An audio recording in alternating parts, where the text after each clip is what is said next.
আসসালামু আলাইকুম everyone, welcome back to our channel recipes by Sneha Jhumum. So viewers, আজ আমি আপনাদের সাথে শেয়ার করব দোকানের সিক্রেট রেসিপিতে শুধুমাত্র হাফ কাপ আটা এবং হাফ কাপ গুঁড়া দুধ দিয়েই 1 কেজি পারফেক্ট গোলাপ জামুন মিষ্টি রেসিপি। আর এটা বানানো এতটাই সহজ, মাত্র 30 মিনিটের মধ্যে গরম গরম গোলাপ জামুন আপনি রেডি করে নিতে পারবেন। আর সকল প্রকার টিপস সহ রেসিপিটি আপনাদের সাথে শেয়ার করার চেষ্টা করেছি। সো আশা করছি বরাবরের মতোই আজকের আমার এই রেসিপিটিও আপনাদের ভালো লাগবে। আর ভালো লাগলে অবশ্যই একটি লাইক দিয়ে দিবেন, কারণ আপনার একটি লাইক আমার জন্য অনেক বেশি মূল্যবান, যা আমাকে পরবর্তী ভিডিও বানাতে অনেক উৎসাহ যোগায়। সো আর কথা না বাড়িয়ে চলে যাচ্ছি এর মেকিং প্রসেসিংয়ে। আচ্ছা, তো এবার এখানে আমি একটি মিক্সিং বোল নিয়ে নিয়েছি এবং এখানে দিয়ে দিচ্ছি প্রায় হাফ কাপ পরিমাণ আটা। আর আপনারা এখানে আটা বা ময়দা যে কোনোটাই নিয়ে নিতে পারেন। তো এবার এখানে আমি দিয়ে দিচ্ছি প্রায় হাফ কাপ পরিমাণ মিল্ক পাউডার। আর আপনারা এখানে অবশ্যই ডানো অথবা নিডো ব্র্যান্ডের গুঁড়া দুধটা নেওয়ার চেষ্টা করবেন, তাহলে আপনার মিষ্টিগুলো একদম পারফেক্ট হবে। আচ্ছা, তো এবার এখানে আমি দিয়ে দিলাম প্রায় হাফ চা চামচ পরিমাণ বেকিং পাউডার। তো এবার এখানে আমি দিয়ে দিচ্ছি প্রায় 1 টেবিল চামচ পরিমাণ ঘি। আচ্ছা, আপনারা এখানে ঘিয়ের পরিবর্তে চাইলে তেলও ইউজ করতে পারবেন, কারণ দোকানে সাধারণত তেল দিয়ে মিষ্টিগুলো বানানো হয়, তবে এখানে ঘি ইউজ করলে মিষ্টির মধ্যে খুব সুন্দর একটা ফ্লেভার আসে। আচ্ছা, তো এবার ঘিয়ের সাথে এবার সবগুলো উপকরণ আমি একদম ভালো মতো মিশিয়ে নিচ্ছি। আর এটাকে প্রায় 2 থেকে 3 মিনিটের মতো ভালো মতো মিশিয়ে নিতে হবে, যেন সবগুলো শুকনো উপকরণ ঘিয়ের সাথে একদম ভালো মতো মিশে যায়। তো এটা এবার আমার একদম ভালো মতো মিশিয়ে নেওয়া হয়ে গেছে এবং এটাকে একটা সাইডে রেখে দিলাম। তো এবার এখানে আমি একটি বোল নিয়েছি এবং এখানে একটি ডিম নিয়ে নিলাম। আর এই ডিমটা অবশ্যই রুমের স্বাভাবিক তাপমাত্রায় থাকতে হবে। যদি ফ্রিজে থাকে তবে অবশ্যই আধা ঘন্টা আগে বের করে রাখবেন। তো এই ডিমটাকে এবার আমি একটি কাঁটা চামচ দিয়ে ভালো মতো ফেটিয়ে নিচ্ছি। আর এটাকে প্রায় 1 থেকে 2 মিনিটের মতো ভালো মতো ফেটিয়ে নিলেই হবে। তো এটা এবার আমার একদম ভালো মতো ফেটিয়ে নেওয়া হয়ে গেছে। তো আমাদের এই মাখিয়ে রাখা শুকনো উপকরণগুলোর মধ্যে ডিমটা এবার আমি পুরোটাই দিয়ে দিলাম। আচ্ছা, তো এবার এটাকে একদম আলতোভাবে ভালো মতো মিশিয়ে নিতে হবে। আর এটাকে খুব একটা বেশিক্ষণ ধরে মাখিয়ে নেওয়ার কোনো প্রয়োজন নেই। তো এবার ডিমের সাথে সবগুলো শুকনো উপকরণ আমি একদম ভালো মতো মাখিয়ে নিলাম। দেন এখানে আমি নিয়ে নিয়েছি প্রায় 2 টেবিল চামচ পরিমাণ দুধ। আর এই দুধটাকে আমি আগে থেকেই জাল দিয়ে ঠান্ডা করে নিয়েছি। আচ্ছা, আপনারা যদি কেউ মিষ্টির মধ্যে ডিম ইউজ করতে না চান, তবে আপনারা এই ডোটা শুধুমাত্র দুধ দিয়ে মাখিয়ে নিতে পারেন। তাহলে এই ডোটা মাখাতে আপনাদের প্রায় 1/3 কাপ পরিমাণ দুধ লাগবে। আর এই দুধটা অল্প অল্প করে দিতে হবে এবং সফট এবং আঠালো টাইপের একটি খামির বানিয়ে নিতে হবে। তো এই ডোটা এবার আমার একদম ভালো মতো মাখিয়ে নেওয়া হয়ে গেছে এবং এখানে আমার প্রায় 1.5 টেবিল চামচ পরিমাণ দুধ লেগেছে। আচ্ছা, তো এবার এটাকে ঢাকনা লাগিয়ে রেখে দিচ্ছি প্রায় 10 মিনিটের জন্য রেস্টে, এবং এর মধ্যে এর আঠালো ভাবটা একদম কমে যাবে।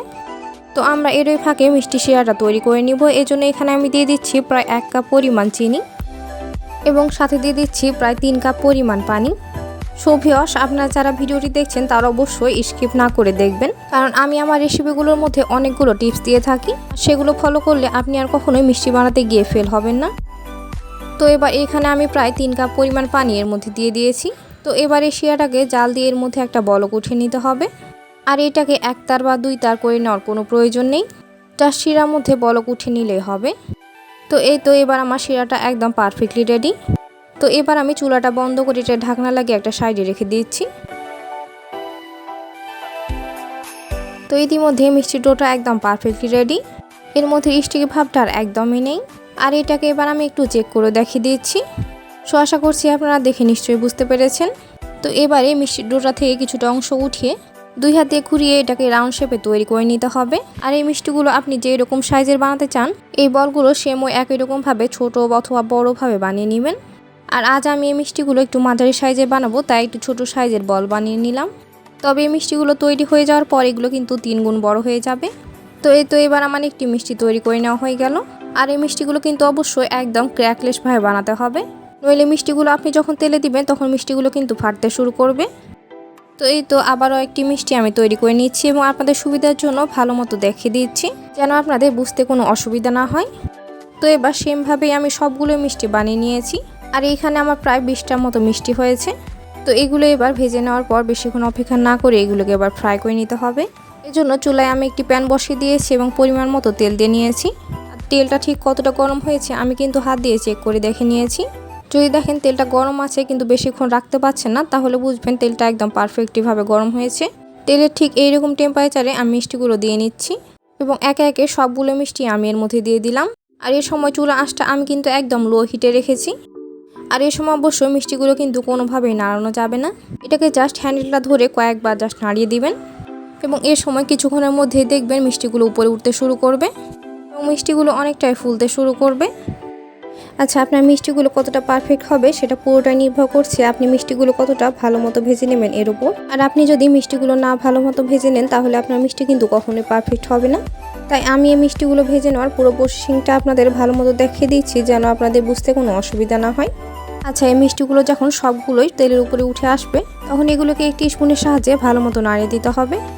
আর এই সময় অবশ্যই চুলার আঁচটা 1 মিনিটের জন্য হাই হিটে করে দিতে হবে, কারণ এই অবস্থা থেকে মিষ্টিগুলো ফাটতে শুরু করে। আর এই সময় আমি চুলার আঁচটা একদম হাই হিটে করে দিয়েছি। আর এই সময় অবশ্যই ঘড়ি ধরে 1 মিনিট হাই হিটে এটাকে হালকা ব্রাউন করে ভেজে নিতে হবে। আর 1 মিনিট পরে আপনারা চুলাটা একেবারে বন্ধ করে দিবেন, কারণ চুলার টেম্পারেচার হাই হিটে করার কারণে তেলের টেম্পারেচারটা অনেক বেশি বেড়ে যায়। আর তেলের টেম্পারেচারটা একেবারে কমে আসতে আসতেই মিষ্টিগুলোর মধ্যে হালকা ব্রাউন কালার চলে আসবে। আর আমি কিন্তু চুলাটা এখন একেবারে বন্ধ করে দিয়েছি এবং এগুলোকে নাড়িয়ে চাড়িয়ে উল্টিয়ে পাল্টিয়ে ভালো মতো ভেজে নিচ্ছি। এবং এর মধ্যে মিষ্টিগুলোর মধ্যে হালকা ব্রাউন কালার আসা শুরু হয়ে গেছে। তো এবার যখন তেলের টেম্পারেচারটা একেবারে কম হয়ে গেছে তখন আমি চুলাটা অন করে দিয়েছি। তো এই মিষ্টিগুলোকে এখন একদম লো মিডিয়াম হিটে প্রায় 10 থেকে 12 মিনিটের মতো ভালো মতো ভেজে নিতে হবে। আর এই মিষ্টিগুলোকে আমি এবার একদম 12 মিনিটের মতো ভালো মতো ভেজে নিয়েছি। তো এবার একটি মিষ্টি উঠিয়ে আমি চেক করে দেখে নিলাম এর স্কিনটা সফট আছে কিনা। তো আমি ভালো মতো দেখে নিলাম এটা যথেষ্ট সফট আছে। আর এই মিষ্টিগুলো স্কিন হার্ড হয়ে গেলে মিষ্টি শিরা কিন্তু ভিতরে প্রবেশ করবে না, তাই এটা একটু আপনারা চেক করে দেখে নেবেন। তো এই মিষ্টিগুলো এবার আমার একদম ভালো মতো ভেজে নেওয়া হয়ে গেছে। তো এবার আমি মিষ্টিগুলো নামিয়ে নেওয়ার আগে চুলা আঁচটা 1 মিনিটের জন্য হাই হিটে বাড়িয়ে কাঙ্ক্ষিত কালার না আসা পর্যন্ত এটাকে ভালো মতো ভেজে নিলাম। তো এবার আমার মিষ্টিগুলোর মধ্যে খুব সুন্দর কালার চলে এসেছে এবং এগুলোকে এবার আমি উঠিয়ে নিচ্ছি। আর এগুলোকে উঠিয়ে অবশ্যই এর মধ্যে তেলটা ভালো মতো ছাড়িয়ে নিতে হবে এবং এই মিষ্টিগুলো উঠিয়ে অবশ্যই গরম গরম একদম শিরার মধ্যে দিয়ে দিতে হবে। সো ভিউয়ার্স, আপনারা যারা এতক্ষণ পর্যন্ত আমার ভিডিওটি দেখছেন অথচ আমার চ্যানেলটি সাবস্ক্রাইব করেননি তারা অবশ্যই আমার চ্যানেলটি সাবস্ক্রাইব করে দিবেন এবং পাশে থাকা বেল আইকনে ক্লিক করে দিবেন আমার পরবর্তী ভিডিও নোটিফিকেশন সবার আগে পেতে। তো এবার গরম গরম মিষ্টিগুলো আমি হালকা গরম শিরার মধ্যে দিয়ে দিলাম। তবে শিরাটাও কিন্তু যথেষ্ট গরম আছে, শুধুমাত্র এর মধ্যে বলক উঠে নাই। আপনারা শিরাটা ঠিক এইরকম টেম্পারেচারে মিষ্টিগুলো দিয়ে দিবেন। আর মিষ্টিগুলো দিয়ে নেওয়ার পর সাথে সাথে এগুলোকে নাড়িয়ে দিতে হবে, তাহলে মিষ্টিগুলো চারপাশ থেকে শিরাটা ভালো মতো শোক করবে। তো আমি এই মিষ্টিগুলোকে প্রায় 1 থেকে 2 মিনিটের মতো ভালো মতো নাড়িয়ে দিলাম। তেলের ঢাকনাটা লাগিয়ে এটাকে মিডিয়াম হিটে রান্না করে নিব প্রায় 10 থেকে 12 মিনিটের মতো। আর এই সময় অবশ্যই চুলা আঁচটা কম বেশি করা যাবে না এবং পাতিলটা উঠানো নামানো কোনো কিছু করা যাবে না। জাস্ট মিডিয়াম হিটে এগুলোকে 5 মিনিট রান্না করার পর এগুলোকে একবার নাড়িয়ে দিতে হবে। তো এবার আমি ঠিক 5 মিনিট পর ফিরে আসছি এবং এগুলোকে এবার ভালো মতো নাড়িয়ে দিচ্ছি এবং ইতিমধ্যে মিষ্টিগুলো শিরা খেয়ে অনেকটাই বড় হয়ে গেছে।